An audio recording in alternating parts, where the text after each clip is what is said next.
Welcome to the Dungeon Talk, a Dungeons & Dragons 5th edition podcast providing tutorials, inspiration, info, and interviews about aspects of Dungeons & Dragons. I'm your host, Nathaniel, and you're listening to the Dungeon Talk, episode number 3, The Artificer. Dungeon Talk! Dungeon Talk! Dungeon Talk! Do-do-do-do! Masters of unlocking magic in everyday objects. Artificers are supreme inventors. They see magic as a complex system waiting to be decoded and controlled. Artificers use tools to channel arcane power, crafting magical objects. To cast a spell, an artificer could use alchemist supplies to create a potent elixir, calligraphers to supplies to inscribe a sigil of power on an ally's armors, or tinker's tools to craft a temporary charm. The magic of artificers is tied to their tools and their talents. The Artificer is a very short class description, but the Artificer is absolutely incredible class. It's got so much customization and variety with the subclasses and customization options. It's really cool.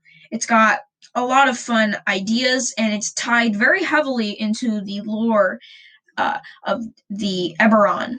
The Artificer class is available in the Eberron Rising from the Last War book, as it is the first new D&D class to be added in, 10 years? I don't know, but this thing is the 13th Dungeons & Dragons class, and it's not found in the Player's Handbook, which is pretty cool. The first little blurb part of it is arcane science, and this starts talking about how integral the Artificer is to the Eberron world. It says, in the world of Eberron, arcane magic has been harnessed as a form of science and deployed throughout society. Now, this is something I really like because have you ever wondered what it would be like for there to be science behind magic and how it works? And apparently, it's such a science seen as science, nothing more than just science. It was just a new discovery that they found, and they're working through it, and they're studying it. And I think it's really cool, because a lot of the time, as a dungeon master, my players will ask to be like, hey, I'm an artificer, can I try and make this? And then I'll be like, sure, roll, and then I'll say, hey, since they got a 14, I'll give them they've made a few ideas getting towards a blueprint for their designs on whatever thing they're trying to make. So it's really cool because there's lots of arcane, D&D never really talks about arcane equations or magical mathematics, because the only thing that I've seen that's even remotely close to this has been in Harry Potter, the arithmancy class, which I think has something to do with the science behind magic. Not entirely sure in Harry Potter.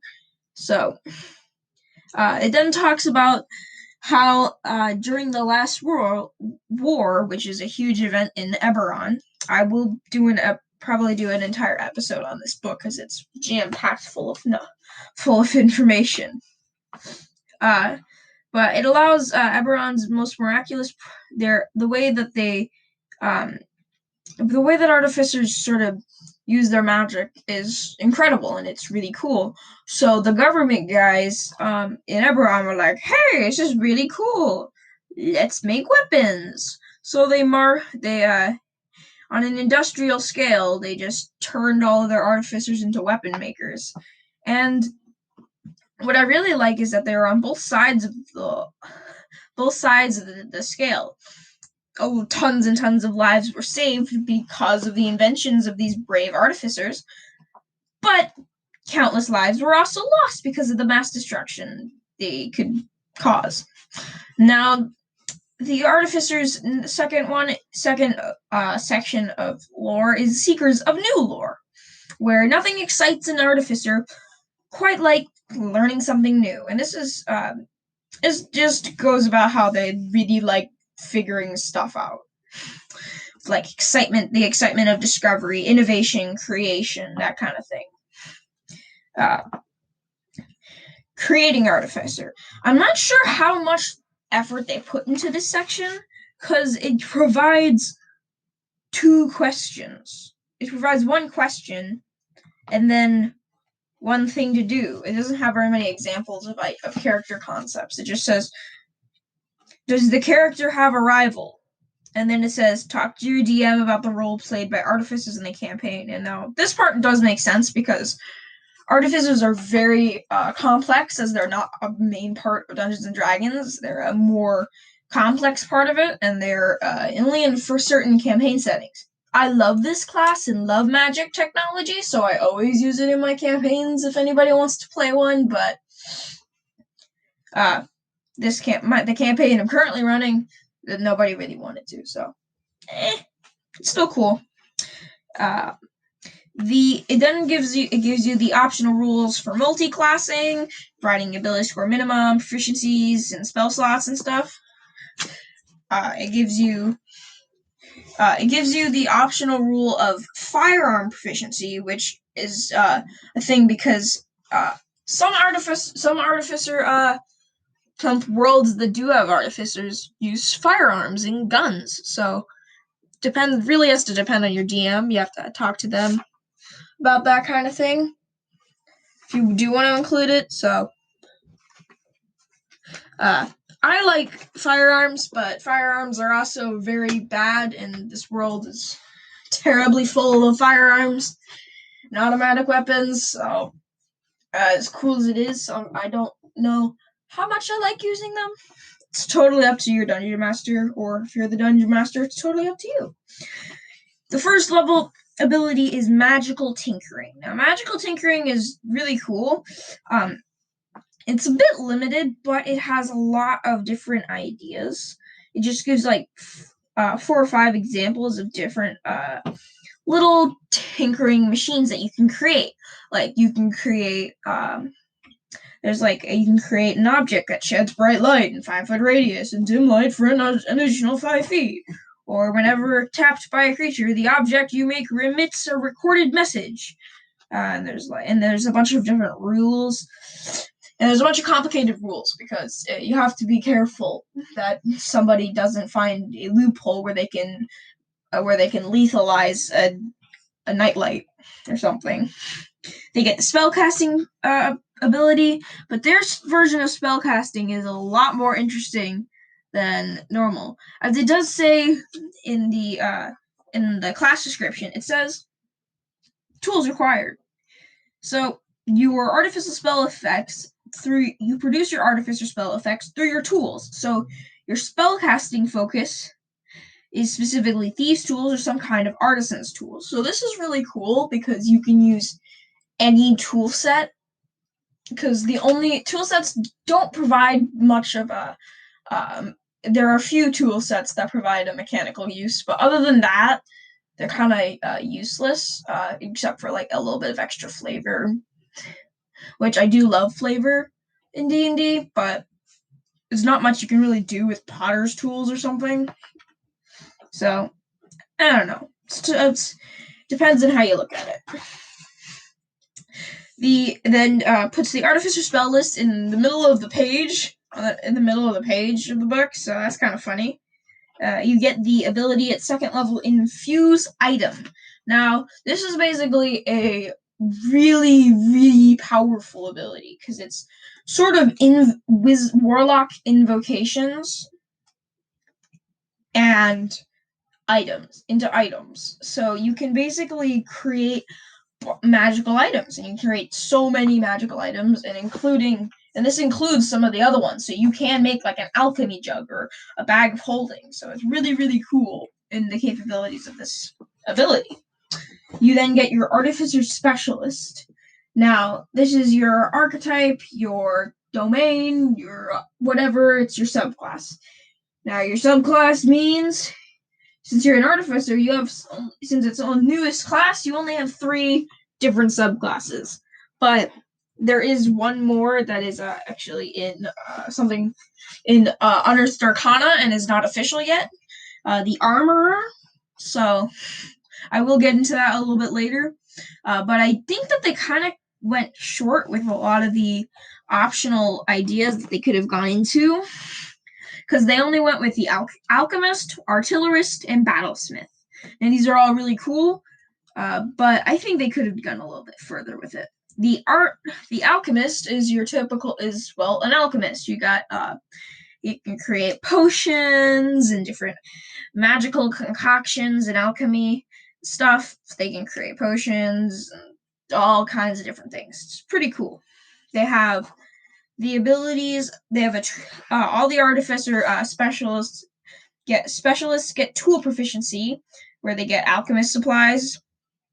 And they get the alchemist spells, experimental elixir, which is cool, where you can basically create a bunch of really powerful potions. So you can create a healing potion, swiftness potion, resilience potion, boldness, flight, and then a transformation potion.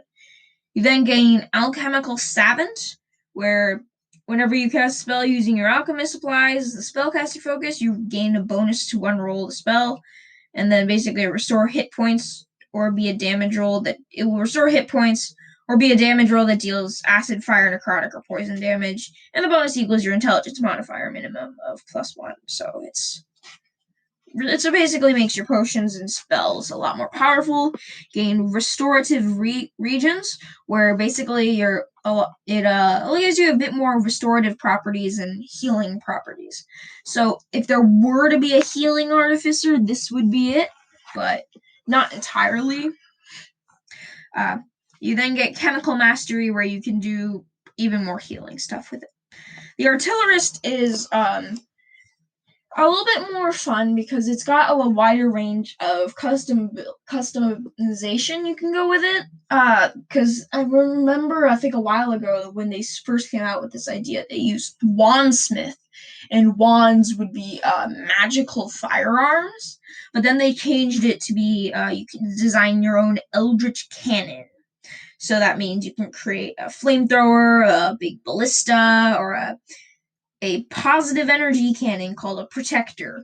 And you can create arcane firearms, a bunch of different stuff. You can make an explosive cannon, and then you have the ability, which is your 9th level ability, explosive cannon. You do your damage roll. Your cannon's damage roll is increased by a d8, and as an action, you can command the cannon to blow up. So as long as you're within 60 feet of it. If you gain fortified position, which basically gives you more abilities with your eldritch cannon. So I guess the artillerist is pretty cool, but it's pretty fun with what you can do to customize your things. There are only 3 options, being the force ballista, the protector, and the flamethrower, but you can design them to be in all different fashions. You can create an arm flamethrower like Mandalorians. You can create a gargoyle that spits fire or something. Not an actual gargoyle, just a stone gargoyle, which kind of is unfortunate, but that would be cool. You can create like a giant, you can create a bow and arrow that instead of a ballista that fires force damage. Different kinds of things like that. And this one's pretty fun. Now, Battlesmith. Battlesmith is a pretty fun one. Battlesmith is basically, they create their protectors. They're sort of like Bridget from Overwatch, where they repair their armor and stuff. So they're very support based, but they get some cool abilities too. They get a tool proficiency of Smith's tools. They get Battlesmith spells, Battle Ready, which is an ability that gives them a bunch of other abilities, and then they get the Steel Defender. Now this is awesome because the character artwork for the Steel Defender is a dog, and it's really cute, and it's made out of metal, which is cool. So, and it has a bunch of different stuff where you have this metal familiar creature thing. At 5th level, you gain an extra attack ability. Arcane Jolt is your 9th level ability, where you can channel arcane energy to both harm or heal. So this provides a sort of an ability where the Battlesmith is neither attack nor defense. It's sort of like balance or counterattack. I don't know, but they get sort of fun abilities where they're neither offense or defense or support. And then they get the Improved Defender as their final ability, where basically your Arcane Jolt and your Steel Defender become more powerful. And then it goes into a list of arcane Artificer infusions. And I'm not going to go into all of them, but a few of them that there are. There's the Homunculus Servant, so you can actually create a homunculus. And then they have the Boots of the Winding Path, which is a sort of teleportation boots. And then a Repeating Shot, where you can sort of create a Chuko Nu or a rapid fire crossbow or something. And then they give you the replicable items. This is where Artificers get a little crazy, as they have the ability to create alchemy jugs, bag of holding, prosthetic limbs, wand of magic detection, boots of elvenkind, cloak of elvenkind, gloves of thievery, ring of water walking, boots of striding and springing, boots of the winterlands, helm of telepathy. And then they just get pretty crazy with the stuff you can do. You can do like an amulet of health, belt of hill giant strength, boots of levitation, bracers of defense, and it gets pretty crazy. And then there's just a whole bunch of abilities that the Artificers get. So the Artificers are pretty crazy. Now, something I talked about earlier was that the subclass options were a bit limited, and as cool as the Alchemist and the Artillerist and the Battlesmith are, I always thought that there were a lot of cooler things you could do that were more than just that. Like, they did release in their Unearthed Arcana a new subclass playtest subclass called the Armorer, where you can basically become magical Iron Man, which is really cool. There was also one when they hadn't released the Artificer class yet, that was called the I forget what it was. I think it was the Archivist, and it's all about like magical lore and arcana, and they basically like it has to do with like spell scrolls, I think. And that was really cool. But I still thought that they could go further, because I like being creative and homebrewing my ideas. And I have a list of ideas that I would want them to add. I haven't homebrewed any of these. Actually, I did do one of them, but and I think I might release that in the description of this episode if you guys want to see that. But here are my subclass ideas. Gadgeteer would be a subclass. It's all about making little mechanical devices. You could become Batman with all of your little different gadgets, knickknacks that you can use. The one that I did make is the Golemancer, which is an Artificer all focused on creating golems. And I thought that was really cool. The Transmuter was an idea where it's literal transmutation, so like turning lead into gold and stuff. And then there was the Augmenter, which is literally an amputator, where they can basically, if you've lost a limb, they can create prosthetic limbs and prosthetics, and it's really cool. There was the Biomancer, which would fit really well into Ravnica, where it's all about the combination of animals and stuff, because we're with the Simic Hybrid, which is very tied into Ravnica and stuff. And then my last one was a bit of an interesting idea that I saw online somewhere called the Puppeteer.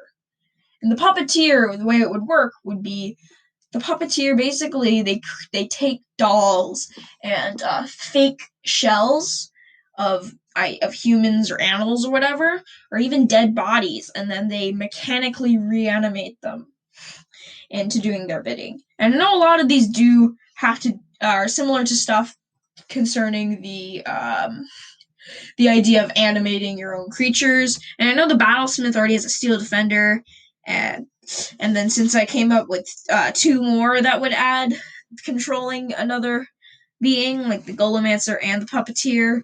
As cool as it would be, I don't think they're ever going to do something like that, and the only one that I think they might ever do would be the Armorer, because they already did that, and the Archivist, because they already did that too. And then maybe the Gadgeteer, but I don't know. I'll get to making them all at one point or another, but I just think that they'd be really cool. There are a few more things we need to talk about regarding the Artificer, and there are a few abilities that I didn't go over yet because I wanted to go over the subclasses. There's the 3rd level ability, Right Tool for the Job, where you can produce exactly the tool you need with Tinker's tool, as long as you have Tinker's tools. There's ability score improvement, which you guys all know. I usually replace it with the feat, the optional feat rule, but you all know ability score improvement. 4th, 8th, 12th, 16th, 19th level, you can increase one of your ability scores by 2 or 2 by 1. Can't go above 20. Tool expertise is your 6th level, where your proficiency is your 6th level ability, where your proficiency bonus is doubled, so you just get even better. 7th level, you have the flash of genius. So when you or another creature you can see within 30 feet of you makes an ability check or a saving throw, you can use your reaction to add your intelligence modifier to the roll. So you can sort of like if somebody's trying to survive something, you can be like super sciencey about it, and like if you pivot your foot 90 degrees, you can move the weight of your body towards the direction away from the blast of energy, so you can dodge it more easily, and you can just be like super like genius big brain in front of everybody else, making everyone else seem dumb. Magic Item Adept is your 10th level ability. And Artificers get this sort of thing where they can just use tons of magic items, which makes sense, but they just get more and more. And then their last 4 abilities are where it starts to get pretty crazy. You get the Spell Storing Item, which is at 11th level, you learn how to store a spell in an object. So whenever you finish a long rest, you can touch one simple or martial weapon, or one item that you can use as a spellcasting focus, and you store a spell in it. So you can basically create like wand of fireballs or an amulet of fireballs and stuff. And it's pretty cool. Magic Item Savant is your 14th level ability, where you get 5 magic items instead of your already 4, and that you ignore all class, race, spell, and level requirements on attuning or using magic items. Magic Item Master is your 18th level ability, and then it's just like adding another magic item. 6 magic items. 5. So it's like 4, 5, 6. And then at 20th level, you get the Soul of Artifice, where you develop a mystical connection to your magic items.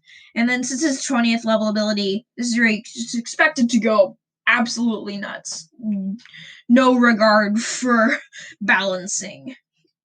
If you're reduced to 0 hit points but not killed outright, you can use your reaction to end one of your Artificer infusions, and then causing you to drop to 1 hit point instead of 0, and you gain a +1 bonus to all saving throws per magic item you are currently attuned to. So that could be 6.